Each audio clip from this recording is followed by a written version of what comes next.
பல்கலைக்கழகங்களின் பட்டமளிப்பு விழாக்கள் தாமதமாவது தொடர்பாக ஆளுநர் ரவி விளக்கமளித்திருக்கிறார். அது தொடர்பான அண்மை செய்திகளை பார்த்து வருகிறோம். இது தொடர்பான முழுமையான விவரங்களோடு இணைகிறார் எமது செய்தியாளர் ராஜேஷ். அவரிடம் பேசலாம். வணக்கம் ராஜேஷ், இது தொடர்பாக ஆளுநர் தெரிவித்திருப்பது என்ன விவரங்கள்? ஃபரிதா வணக்கம். தமிழ்நாட்டில் இருக்கக்கூடிய பல தொடர்ந்து தாமதமாகி வருகிறது. இது மாணவர்கள் மற்றும் பெற்றோர்கள் மத்தியிலே ஒரு பெரும் எதிர்ப்பலையை ஏற்படுத்தியிருக்கின்றது. இந்த விவகாரம் தொடர்பாக தமிழக ஆளுநர் RN ரவி அவர்கள் விளக்கம் கொடுத்திருக்கின்றார். அடுத்த மாத இறுதிக்குள் 10 பல்கலைக்கழகங்களின் பட்டமளிப்பு விழாக்கள் நடத்துவதற்கு தேவையான நடவடிக்கை எடுக்கப்பட்டு வருவதாக அவர் ஆளுநர் மாளிகையிலிருந்து வெளியிடப்பட்டிருக்கக்கூடிய அந்த செய்திக்குறிப்பில் தெரிவிக்கப்பட்டிருக்கிறது.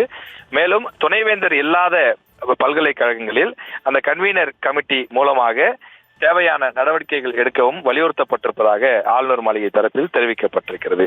அதே போல வரக்கூடிய அக்டோபர் 31ஆம் தேதிக்குள் இந்த நடவடிக்கைகள் முடியும், மாணவர்களுக்கு அந்த உரிய சான்றிதழ்கள் வழங்கப்படும் என்றும் ஆளுநர் மாளிகையிலிருந்து செய்திக்குறிப்பு மூலம் தெரிவிக்கப்பட்டுள்ளது. விவரங்களுக்கு நன்றி ராஜேஷ்.